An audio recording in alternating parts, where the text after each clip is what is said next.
श्री रामकेश निषाद जी, राज्यसभा के माननीय सांसद श्री बाबूराम निषाद जी, जिला पंचायत के अध्यक्ष श्रीमती जयंती राजपूत जी, माननीय विधायक राठ श्रीमती मनीषा अनुरागी जी, माननीय विधायक हमीरपुर डॉक्टर मनोज प्रजापति जी,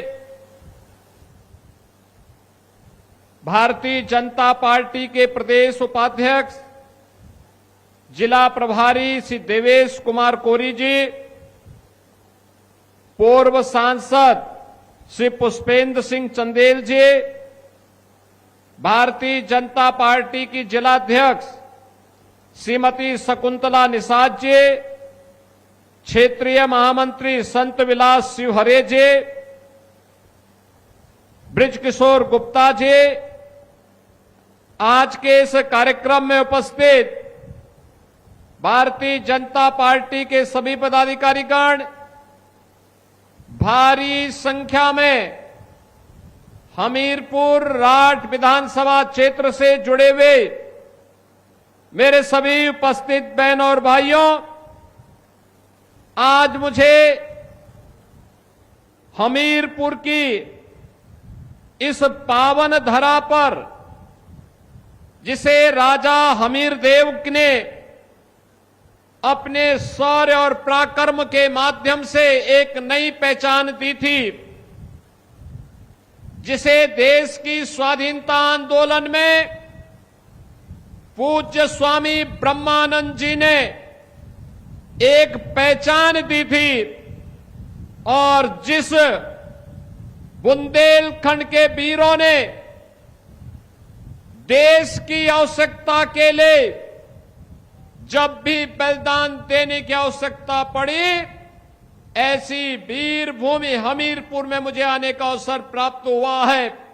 ऐसी पावन धरा को, जिसे मां यमुना और बेतवा के संगम पर बसने का सौभाग्य प्राप्त हुआ है, ऐसी पावन धरा को नमन करते हुए आप सभी का मैं अभिनंदन करता हूं। बहन और भाइयों, हमीरपुर में आए हैं तो आज 636 करोड़ रुपए की परियोजनाओं का उपहार भी हमीरपुर जनपद को प्राप्त हो रहा है। इसकी भी मैं आपको बधाई देता हूं। ये विकास की योजनाएं आज इसलिए मूर्त रूप ले पा रही हैं क्योंकि आपने अच्छे जनप्रतिनिधि भेजे हैं चुन करके, अच्छे विधायक गए हैं, अच्छी योजना को लेकर के आते हैं। याद करिए, आज से 9 वर्ष पहले बुंदेलखंड की प्रॉपर कनेक्टिविटी नहीं थी, सड़कें गड्ढों में तब्दील थी, माताएं और बहनें सिर में मिट्टी का घड़ा लेकर के पूरी जिंदगी उसी में गुजार देती थी, पानी ढोने में ही। ऐसा नहीं कि पानी कम रहा हो, यमुना जी और बेतवा जी का संगम जहां हो, वो जिनिया, वह जनपद पानी के लिए तरसता था, नौजवान पहचान के लिए तरसता था। माफिया हावी थे, बालू माफिया, भू माफिया, खनन माफिया जनपद पर हावी होकर के गरीबों का शोषण करते थे। परिणाम था कि पूरे जनपद ही नहीं, पूरे प्रदेश और देश के अंदर लोग शक की निगाहों से देखते थे। बहनों और भाइयों, आज मुझे बताते हुए प्रसन्नता है, पिछले 12 वर्ष में प्रधानमंत्री मोदी जी के नेतृत्व में हमने बदलते हुए भारत को देखा है। बदलता हुआ भारत आज प्रातः काल आपने देखा होगा, दुनिया के लगभग 100 देश भारत की ऋषि परंपरा के प्राचीन विधा योग के साथ जुड़े थे। जब दुनिया के लाखों लोग योग की परंपरा के साथ जुड़ रहे थे, तो न केवल वर्तमान बल्कि हमारा अतीत भी गौरवान्वित हो रहा था और भविष्य भी अपने आने वाले समय के लिए प्रफुल्लित होता हुआ दिखाई दे रहा था। योग भारत की ऋषि परंपरा की देन है, भारत के योगियों की देन है, उन विभूतियों की देन है जिन्होंने योग की परंपरा के माध्यम से भारत की ज्ञान की विधा को वैश्विक मान्यता दिलाई थी।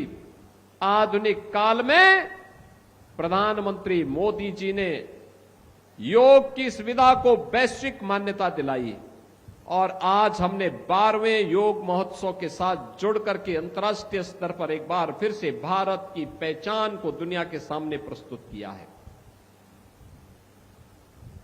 कुंभ का आयोजन हजारों वर्षों से, मोदी जी ने कुंभ के आयोजन को भी मानवता के अमूर्त सांस्कृतिक धरोहर के रूप में मान्यता दी। भारत की परंपरा को अब दुनिया मान्यता दे रही है। अब पहचान का संकट नहीं है, ये पहचान का संकट इन्होंने पैदा किया था जो जातिवाद की राजनीति करते हैं। सत्ता में आते हैं तो अपने परिवार का पेट भरते हैं, उनको अपने परिवार के अलावा कुछ नहीं दिखता।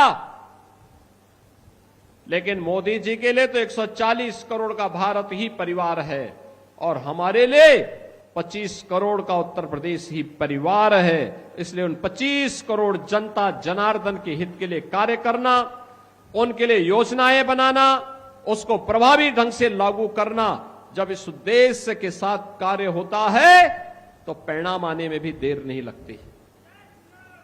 बहनों और भाइयों, आज उसी का परिणाम है। जब मैं पहली बार 2017 में मुख्यमंत्री बनने के बाद बुंदेलखंड आया था, मैंने कनेक्टिविटी के बारे में पूछा गया, लोगों ने कहा अच्छी नहीं है, तो मैंने उस समय बुंदेलखंड एक्सप्रेसवे की बात की थी। आज मुझे बताते हुए प्रसन्नता है, बुंदेलखंड के पास अपना एक्सप्रेसवे है। डिफेंस मैन्युफैक्चरिंग कॉरिडोर, पहले बुंदेलखंड का नौजवान आर्मी में भर्ती होता था और जो उसके पास गोला और बारूद होता था वह दुनिया से मंगाया जाता था, आयात किया जाता था। अब गोला बारूद, तोप, मिसाइल ये सब यूपी में बन रही है। प्रधानमंत्री मोदी जी के कारण यूपी में बन रही है और यूपी के नौजवान की, भारत की सेना की ताकत क्या है। ऑपरेशन सिंदूर में आपने देखा होगा कि लखनऊ में बना हुआ ब्रह्मोस मिसाइल जब पाकिस्तान पर दागा गया, वह जान बचा करके, दुम दबा करके दुनिया के अंदर हाय तौबा करते हुए जान की भीख मांगता हुआ दिखाई दे रहा था। यह है नए भारत की ताकत। अब नया भारत पहचान के लिए मोहताज नहीं, और नए भारत की तर्ज पर यूपी ने भी अपनी पहचान बनाई है। हर घर नल की योजना अब बहन और बेटियों को राहत दे रही है। अब उन्हें विश्वास है कि हर घर नल की योजना में जीवन नहीं कटेगा, बल्कि पानी उनके घर तक पहुंच रहा है और अब वह उसके अतिरिक्त कोई नया कार्य भी कर सकती हैं। महिला स्वयंसेवी समूह कहीं पर बलेनी मिल्क प्रोड्यूसर के रूप में, कहीं पर ड्रोन दीदी के रूप में, कहीं लखपति दीदी के रूप में, कहीं वीसी सखी के रूप में अपनी एक नई पहचान बना रही है। बहनों और भाइयों, अब पुलिस की भर्ती होती है तो बुंदेलखंड का नौजवान भी, हमीरपुर का, महोबा का, चित्रकूट का, बांदा का, झांसी, ललितपुर, जालौन, यहां के नौजवान भी अब उसमें भर्ती होते हैं। पहले नहीं होता था, पहले नहीं होने देते थे।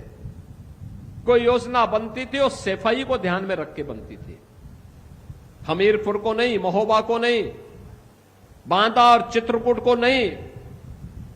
आज तो योजना आपके लिए बन रही है, सिंचाई की योजनाएं बन रही है, पेयजल की योजना बन रही है, कनेक्टिविटी की योजनाएं बन रही हैं। नए एयरक्राफ्ट आने के बाद जब चित्रकूट से ही वायु सेवा प्रारंभ हो जाएगी, बुंदेलखंड में बेहतरीन एयर कनेक्टिविटी भी दिखाई देगी।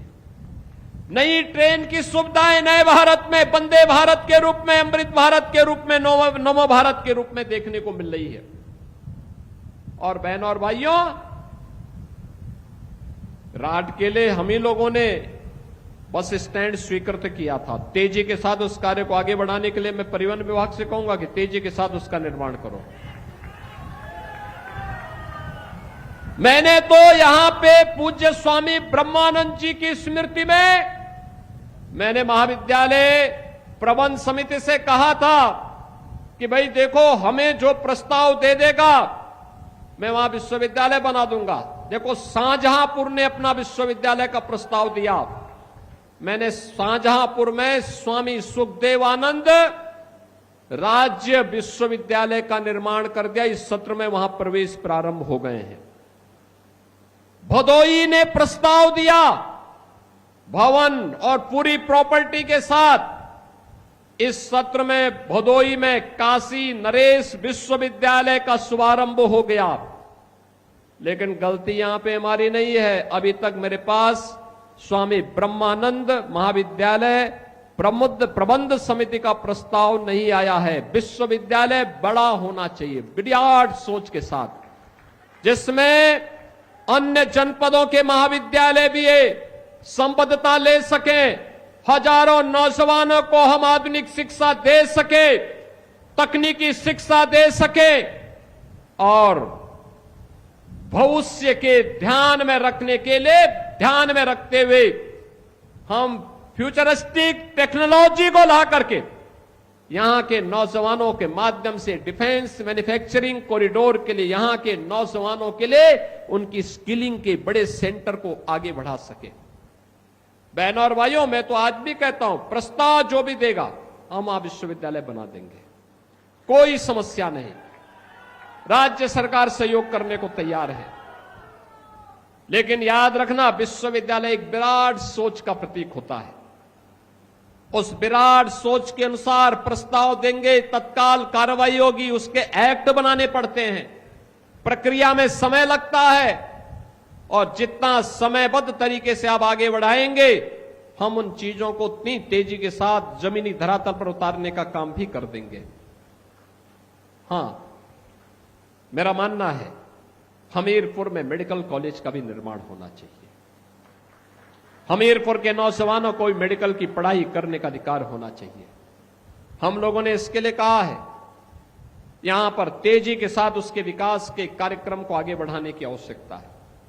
बहनों और भाइयों, यह प्रक्रिया इसलिए जिससे बुंदेलखंड भी, जो पहले पहचान के लिए मोहताज था, समाजवादी पार्टी की सरकार में हर जनपद में यहां एक एक माफिया खड़े कर दिए गए थे। ये माफिया गरीबों की जमीनों पर कब्जा करते थे, अवैध खनन करते थे, व्यापारी और बेटी दोनों के लिए संकट खड़ा करते थे, पुलिस पर हमला करते थे। छवि खराब होती थी बुंदेलखंड की, छवि खराब होती थी हमीरपुर की। लेकिन आज मैं कह सकता हूं, ये डबल इंजन की सरकार है, माफिया के लिए कोई जगह नहीं है। माफिया या तो जेल के अंदर है या मिट्टी में मिल गए हैं। अब बुंदेलखंड विकास की प्रक्रिया के साथ तेजी के साथ आगे बढ़ चुका है। अब बेटी की सुरक्षा में कोई सेंध नहीं लगा सकता है। अब बेटी की सुरक्षा में कोई सेंध लगाने का दुस्साहस नहीं कर सकता है, और जो करेगा तो फिर यमराज के घर भी जाएगा। अब धर्मस्थलों को नई पहचान मिल रही है, तालाब खुदवाए जा रहे हैं, जल संरक्षण के बड़े कार्यक्रम चल रहे हैं। और मैं आप सबसे अपील करूंगा, हमीरपुर वासियों से भी, पूरे बुंदेलखंड वासियों से भी, बहनों और भाइयों, हर घर नल की योजना व्यापक परिवर्तन का कारण बनेंगे। अर्जुन सहायक हो करवई का हो या फिर यहां पर रतौली बांध की हो, भावनी बांध की हो, कचनौदा बांध का हो, मझगांवा एवं चिल्ली स्प्रिंकलर सिंचाई परियोजना का हो या केन बेतवा की परियोजना का, बुंदेलखंड में आने वाले समय में सिंचाई के लिए भी और पेयजल के लिए जल का संकट नहीं होगा। लेकिन हमारी भी जिम्मेदारी बनती है एक नागरिक कर्तव्य के रूप में जल संरक्षण का कार्य करना, एक एक बूंद जल का संरक्षण करना। जैसे इस साल अभी आप देख रहे होंगे, आज 21 जून हो गई है, अभी तक मानसून नहीं आया है। ये जो बादल दिखाई दे रहे हैं ना, ये तो चूंकि हम लोगों का दौरा हो रहा था तो भगवान ने कहा होगा कि ज्यादा गर्मी न हो, इसलिए जो है थोड़ा बहुत देखने को मिल रहा है। लेकिन अब तक बरसात होनी चाहिए थी, मानसून आना चाहिए था। पिछले 2 साल मानसून अच्छा था। अगले 3 साल के लिए अल-नीनो के कारण असमय वर्षा, कम वर्षा, इसकी अभी से चेतावनी आ रही है। और मेरा आप सबसे अपील होगा, जल की एक एक बूंद को बचाना। हर घर नल योजना का मतलब नहीं कि टोटी खुली है तो खुली ही रह जाए।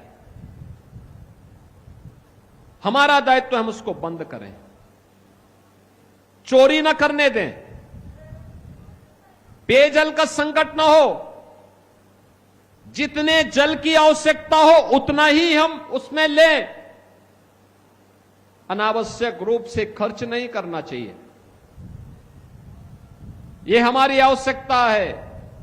और जो जल बचे उसका बेहतरीन उपयोग हो। सिंचाई के लिए आधुनिक वैज्ञानिक तरीकों का उपयोग किया जाना चाहिए। आप करेंगे, वर्तमान भी और भविष्य भी अच्छा होगा, सुंदर होगा। और यह हम सबके लिए आवश्यक है। अधिक से अधिक वृक्षारोपण का करना। जिन क्षेत्रों में माइनिंग हुई है उन्हें फिर से वृक्षारोपण के साथ जोड़ करके बेहतरीन भविष्य की ओर अग्रसर करना।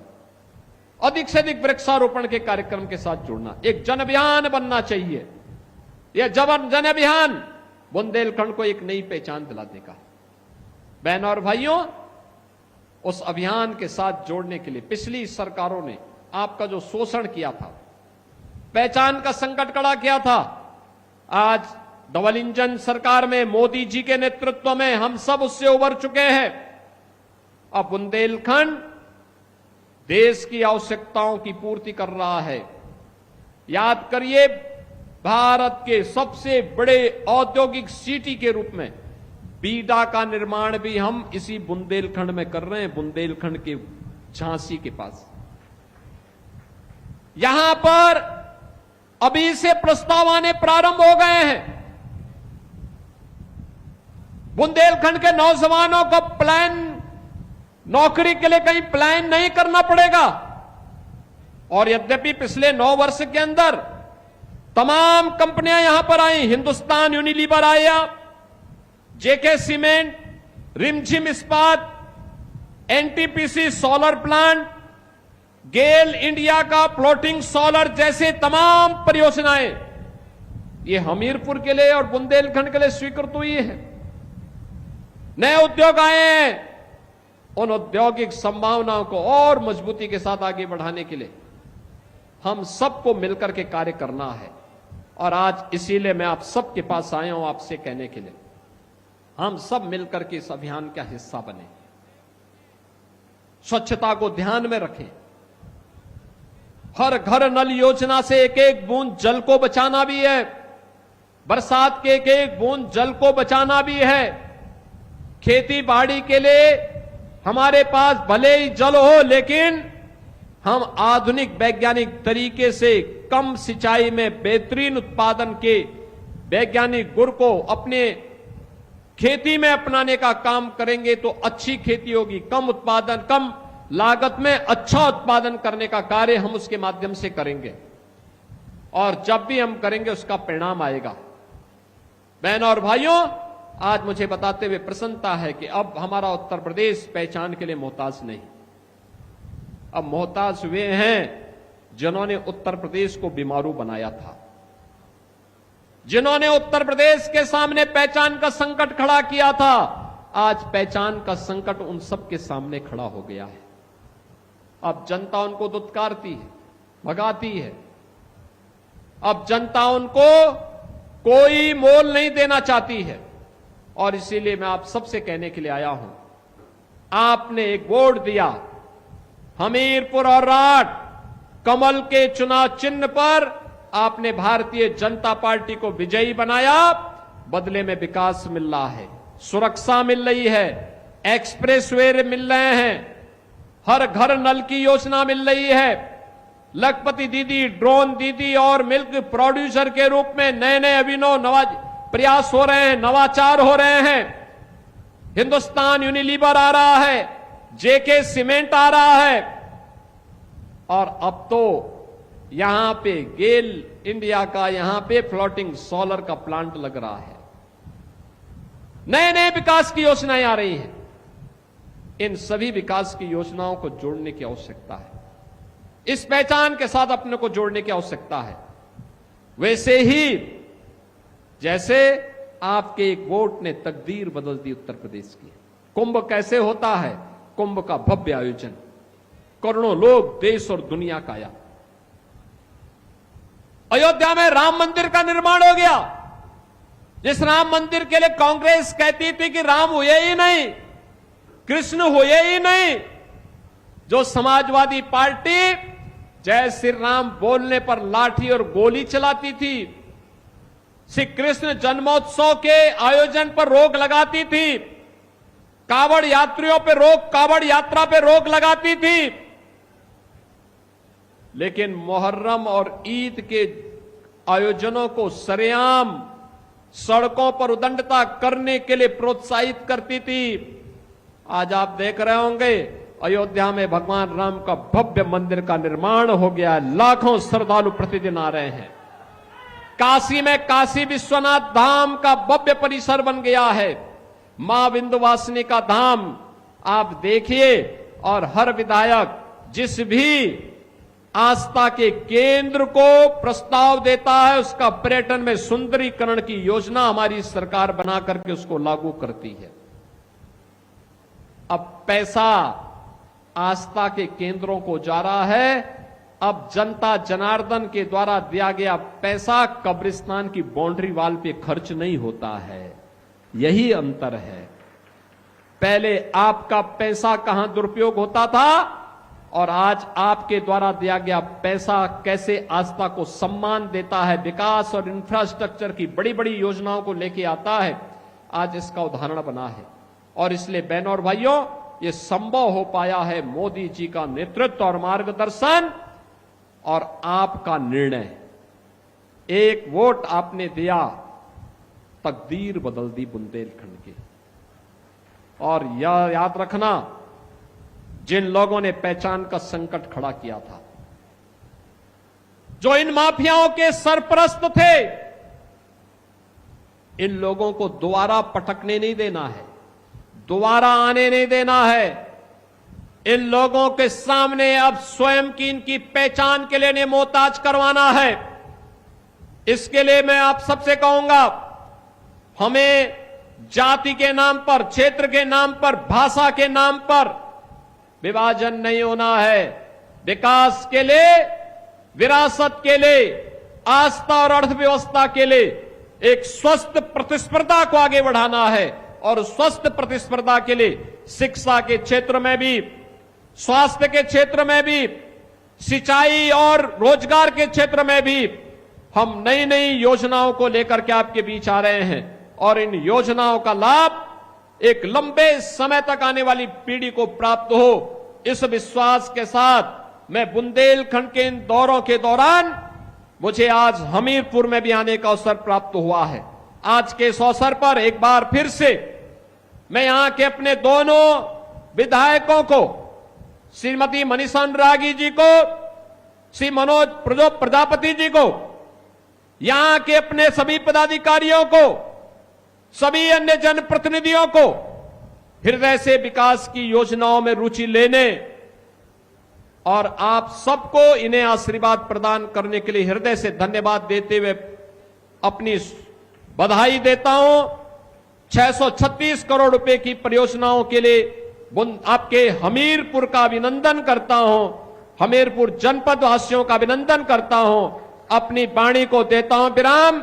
जय जय श्री राम, जय जय श्री राम।